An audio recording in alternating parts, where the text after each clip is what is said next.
Salut tout le monde et bienvenue dans cette nouvelle revue de presse pour le jour le plus long. On va d'abord parler de notre tendre et belle Ligue 1, à commencer par le PSG qui a repris sa place de leader dans la douleur.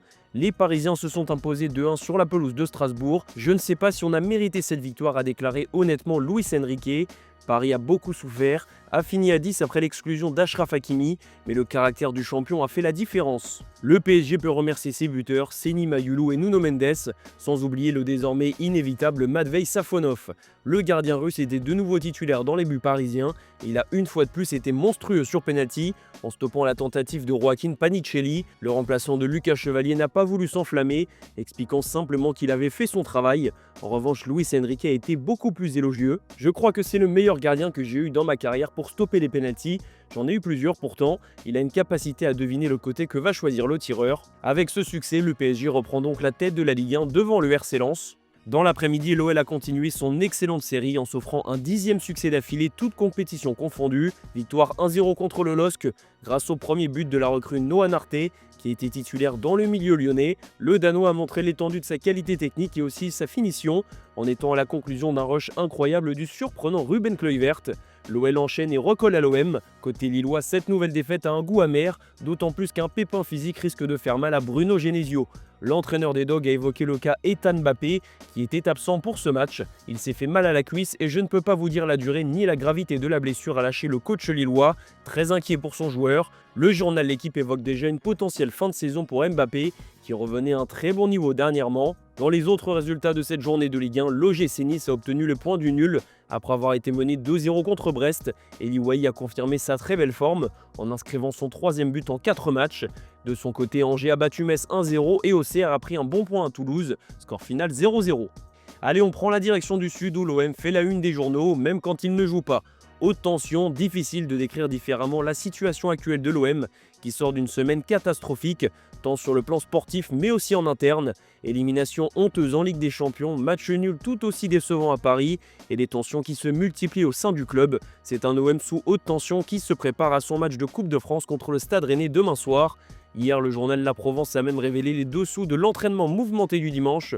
Une grosse altercation a eu lieu entre Geoffrey Kondogbia et Arthur Vermeuren, le second reprochant au premier plusieurs fautes grossières. Roberto De Zerbi évidemment n'est pas resté silencieux, il aurait été cash avec Amir Morio en lui rappelant les multiples erreurs commises ces dernières semaines, l'invitant même à se trouver un nouveau club avant la fin du mercato. Et en plus de tout ça, De Zerbi aurait invité les mécontents à appeler leur agent pour aller se plaindre, une méthode qui rappelle celle utilisée la saison passée avec un certain Ismaël Koné. Résultat, il avait fini par quitter le club 6 mois après son arrivée. C'est dans ce climat brûlant que l'OM a prévu une rencontre ce lundi entre les supporters, les dirigeants mais aussi les joueurs et Roberto De Zerbi. Heureusement, la direction marseillaise ne s'arrête pas à tout ce grabuge et continue de travailler en parallèle. La fin de mercato, c'est ce soir, donc l'OM nous fait sa spéciale, multiplier les opérations de dernière minute. Selon nos informations, un accord total a été trouvé avec Zulte Waregem pour l'arrivée surprise du milieu de terrain Tochukwu Nadi. Il est arrivé ce matin à Marseille. Le dossier de l'international nigérian a été géré en toute discrétion, en parallèle de la piste Imad Abdelli qui est elle aussi bien partie pour aboutir, puisque l'international algérien est aussi arrivé ce matin dans la cité phocéenne. On va quitter l'OM mais rester sur le mercato. Le Stade Rennais est bien parti pour réaliser la plus grosse vente de son histoire. Selon nos infos, Jérémy Jacquet est tout proche de rejoindre Liverpool, contre un montant record estimé à 70 millions d'euros. Les Reds sont donc en passe de doubler Chelsea qui avait déjà fait une offre. Du côté du RC Lens, recrue surprise avec l'arrivée imminente d'Alan Saint-Maximin. Le club américain a officialisé hier son départ. Quelques heures plus tard, nous vous révélions l'accord trouvé entre l'ancien de Newcastle et le RC Lens. Un joli coup réalisé par le dauphin du PSG. La fin de mercato sera aussi mouvementée pour Karim Benzema. L'ancien madrilène ne veut plus jouer pour Al Ittihad. Il a déjà trouvé un accord pour un contrat de 6 mois avec Al Hilal. Le dossier n'est pas encore bouclé, mais les négociations se poursuivent. C'est un feuilleton qui pourrait ensuite débloquer l'avenir de Youssef En-Nesyri, qui veut signer à Al Ittihad, et de N'Golo Kanté, désireux de partir à Fenerbahçe. Et on va clôturer cette rubrique mercato avec Cristiano Ronaldo, qui lui ne veut plus jouer pour Al Nasser. Selon Abola, CR7 est furieux de la gestion de plusieurs clubs saoudiens par le PIF, le fonds d'investissement public d'Arabie Saoudite.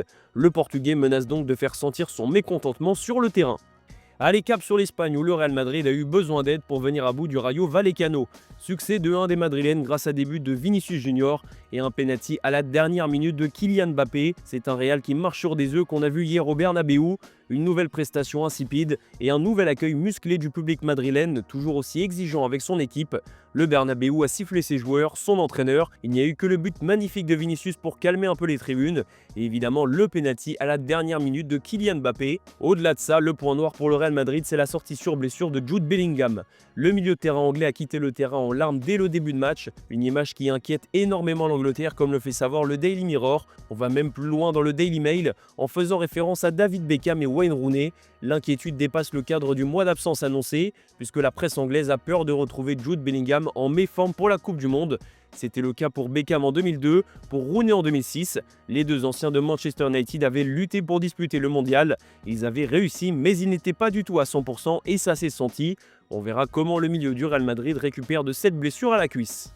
On file en première ligue où Dominique Solanke a écœuré Manchester City hier. 2-2 entre Tottenham et les Sky Blues. La faute à un Solanke clinique qui a marqué sur ses deux premiers tirs du match. Un but d'opportuniste pour relancer Tottenham avant d'inscrire une aile de pigeon exceptionnelle pour égaliser. C'est un Tottenham à réaction qui est venu mettre un coup derrière la tête à Manchester City, qui lutte pour le titre mais perd encore des points importants. Pep Guardiola n'a pas manqué de se plaindre en conférence de presse. Il réclamait une faute sur Marc Guéhi lors du premier but de Tottenham. Il a expliqué que si cette phase de jeu avait été inversée, l'arbitre aurait sifflé penalty. Mais cette fois, ça n'a pas suffi pour Manchester City, malgré la belle première mi-temps et le nouveau but de Ryan Cherki. Avant ça, l'autre Manchester s'est fait peur mais a enchaîné un troisième succès sous la houlette de Michael Carrick.